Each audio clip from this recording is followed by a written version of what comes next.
This is A's outfielder Mark Canha. Stay tuned as more baseball is on the way. Athletics lead the Angels 2-1 through 2.5 onto the bottom of the third. And the top of the A's lineup against Dylan Bundy. Mark Canha stands in. Struck out on 3 pitches back in the first. And the Angels with 3 infielders on the left side as Bundy goes to work. And his first pitch is off speed. The curveball this time at the knees for strike 1. 69 miles an hour from Bundy. Canha 254 on the year, coming into play, 11 home runs. As Bundy hands over the hit, here comes the pitch, and it's inside, and it hits Canha on the lead arm. 81 miles an hour, an off-speed pitch, and for Mark Canha, that's the 13th time he's been hit by a pitch this season, and that leads the majors. Ho-hum. Another day at the office. Yes. He really looked like a changeup from Bundy. Canha did not make much of an effort to get out of the way. No, he didn't. He's got the arm guard on. He didn't lean into it, though. But no. He wasn't going to help Bundy out either. He knows his role in that spot is to get on base and create. Part of the reason he's got a .375 on-base percentage. Now Tony Kemp, and the first pitch is swung on and yanked down the right side, foul into the stands, 0-1.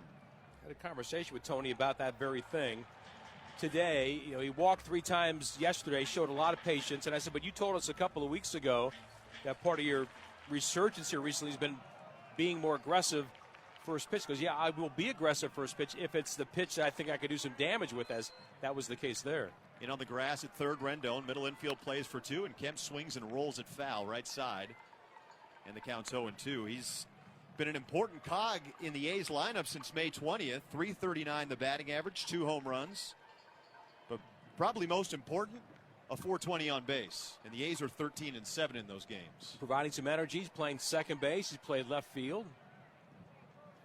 He's a left-handed hitter. Open stance, move to first, and Canha dives back. I mean, sometimes you play the extra guy, and you say, well, he can kind of hold things, put his finger in the dike for a few days, but they'll be exposed after a period of time, and that has not been the case with Tony. He has really been a factor in the A's success. 0-2 the count. A's lead at 2-1 here in the bottom of the third. Nobody out, Canha on first base. And Bundy ready, another move to first. That's 3 in a row. Canha dives back safely again. It's not just the numbers either with Kemp. I mean, like you said, it's the energy, it's the at-bats that he has. I mean, that stuff is really infectious. A's in the Kelly green tops. Kemp wearing his pants high. Those Kelly green mock stirrups. Great look. Here's the 0-2, and Kemp takes off speed, and that misses high, and the count's 1-2. He swung through that exact same pitch in his first at-bat, and with 2 strikes here, he takes it, a high changeup. 1 ball and 2 strikes. During those 20 games, Kemp's batting average has gone from .208 to .275.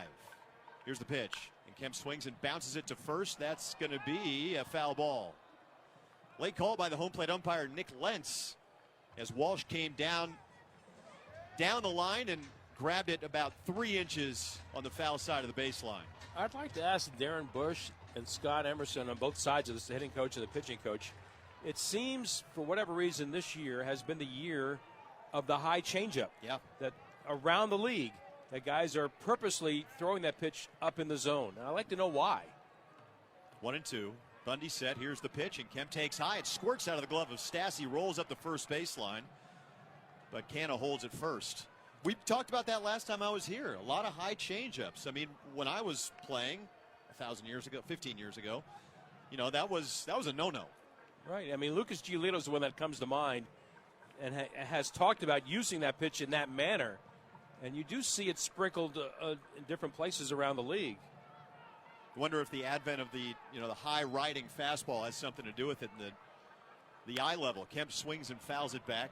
Count holds at 2-2.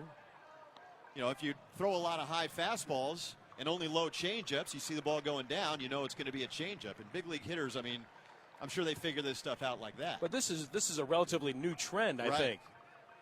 But to your point, because you're seeing more velocity, you see more pitches at the top reaches of the strike zone, maybe they find another way to disrupt the timing of the hitter. 2-2 to Kemp. Bundy set. Stassi sets up outside. And here's the pitch. Kemp takes a fastball just low. Man, that was close. And the count's 3-2. Good at bat here by Tony Kemp. This will be the 8th pitch of the at bat. And I think every day playing Tony Kemp, which is what you would have to say he is now, he's able to take that pitch because he's seeing more pitches. He's more comfortable in the batter's box as opposed to the part-time guy maybe once a week or something along those lines where you're just not as in tune with your strike zone or seeing the ball out of the pitcher's hand. 3 balls, 2 strikes. Can off of first. Nobody out here in the third. The A's lead 2-1. And Bundy ready. Here's the pitch to Kemp. Canna goes. It swung on, hit in the air to right field. Pretty deep toward the line. Going over Ward. It one-hops the wall. Canna around third. He's going to come in and score. Ward has trouble with it in right field. And Kemp's going to make it to third. An RBI triple for Tony Kemp. And it's 3-1 A's.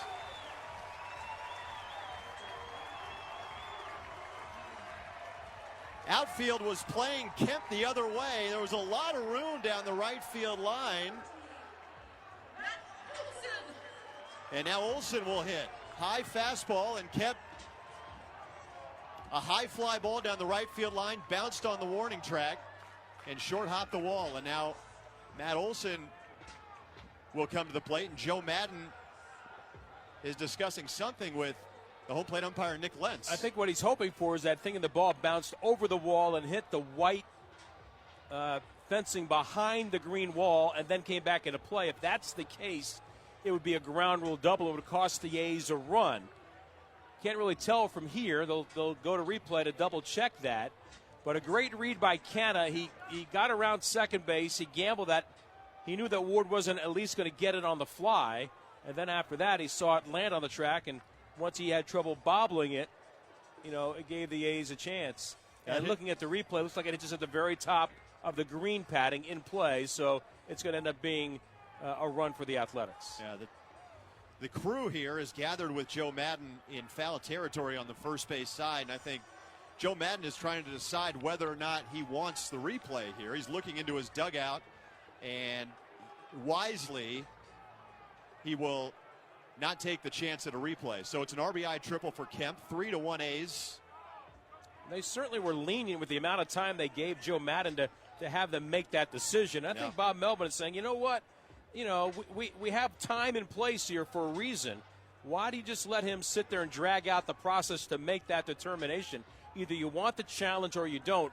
And like you said, in the third inning, to give away your challenge for the rest of the night is something, if you're going to do that, you feel pretty confident it's going to be overturned. If they've got these rules in place and it's supposed to be 20 seconds, I think Bob Melvin is thinking, come on now. I mean, you let this thing drag on a little too long. He missed the opportunity to begin with, and second of all, he was wrong. Well, either way, it's a 3-1 lead for the A's. Kemp stands on third, nobody out. Now Matt Olsen. The infield plays halfway, and the first pitch to Matt is taken outside for a ball. It's 1-0. Matt Olsen has been hot. 432 over his last 12. 5 home runs, 15 RBIs. Bundy ready. Here's the 1-0 pitch, and Olsen swings and fouls it back. Got a fastball at 89 over the outer half. And the count's 1-1 for Kemp. That's his 12th RBI of the year. And your point about Canna on the read, Taylor Ward in right field didn't exactly sell the body language like he was going to make the play. I mean, he was really Cadillacing over to play the carom. As Olsen takes a breaking ball outside, the count's 2-1. Olsen was 7 for 15 with 3 home runs in the series against Kansas City. Bundy from the third base side of the slab. Here's the 2-1 pitch, and Matt swings and pops it up, backing out of play into the stands. A foul ball, 2-2. Matt talked the other day on his Zoom session about having more feel and rhythm in the box this season after the down year in 2020. Said he feels like he's competing more rather than worrying about mechanics. 1-2 the count. Here's the pitch. Olsen swings and lines it to right. Ward is right there in his tracks. He makes the catch. Kemp tags. Here he comes to the plate. The throw is not in time. Kemp slides across safely, and a sacrifice fly for Matt Olsen. And the A's add on. It's 4-1 Athletics.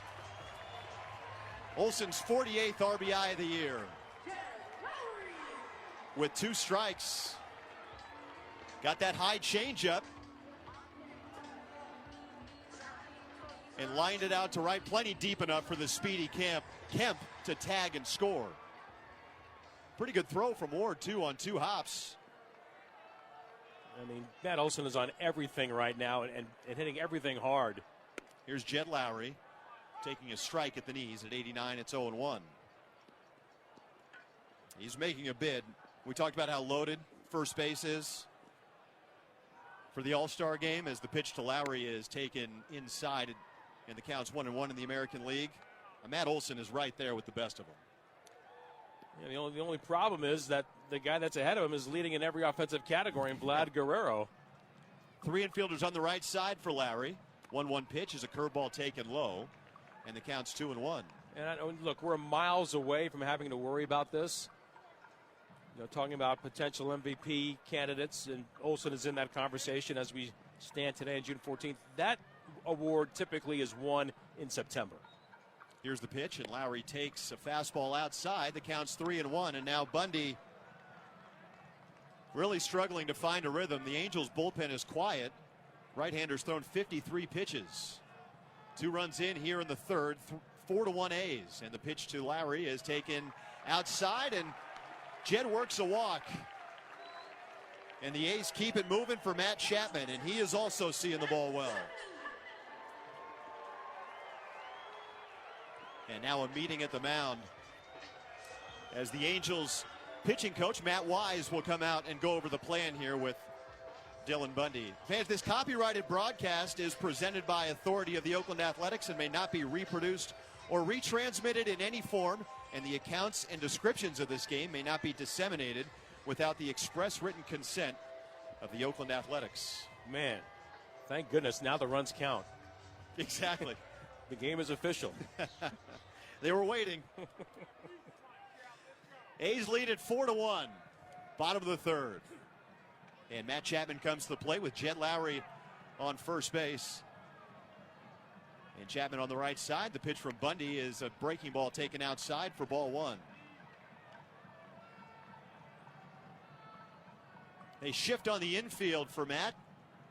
Second baseman Fletcher plays up the middle. 2 steps to his side of second base. Outfield the other way. The pitch from Bundy. And Chapman swings and lines it down the left field line. This is a fair ball in the corner. Lowry rounding second, on his way to third. They're going to hold him there. And cruising into second base with a double is Matt Chapman. And that's his 8th hit now in his last 4 games. Line shot down the left field line on a fastball running inside. Right now, Matt's in a place with the adjustments he's made that allows him to fire the backside on the swing, that the hip is not in the front of mind. It still might be there. It still may be causing a little bit of discomfort. He's certainly not 100% in that regard.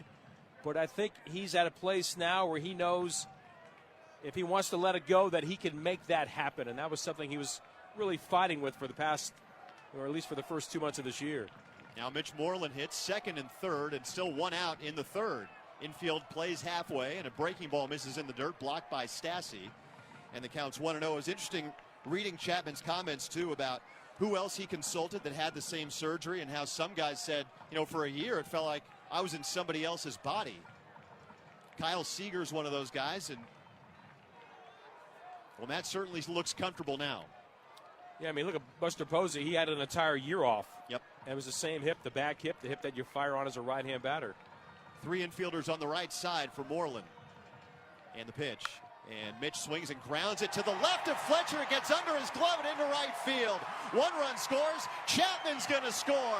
It's 6-1 A's. Mitch Moreland, who picked up his 1,000th career hit in his last at bat, grounds one to the left of Fletcher underneath his glove and into right field. 2 runs come in to score, and the A's take a 5-run lead here in the third, 6-1. And here comes Joe Madden. There's a right-hander warming in the Angels bullpen, and Madden's making the slow walk out to the mound, and this may be the end of the line for Dylan Bundy. who has given up 4 hits and 4 earned runs. He's walked 2 and struck out 3, and he gives Joe Madden the baseball. And the Angels are going to go to the bullpen for a right-hander. 4 runs in the inning, and a pitching change for Los Angeles here in the 3rd as Bundy's struggles continue against the A's in 2021. New pitcher coming on for the Angels. We'll take a break. The A's with 4 here in the 3rd lead the Angels 6-1.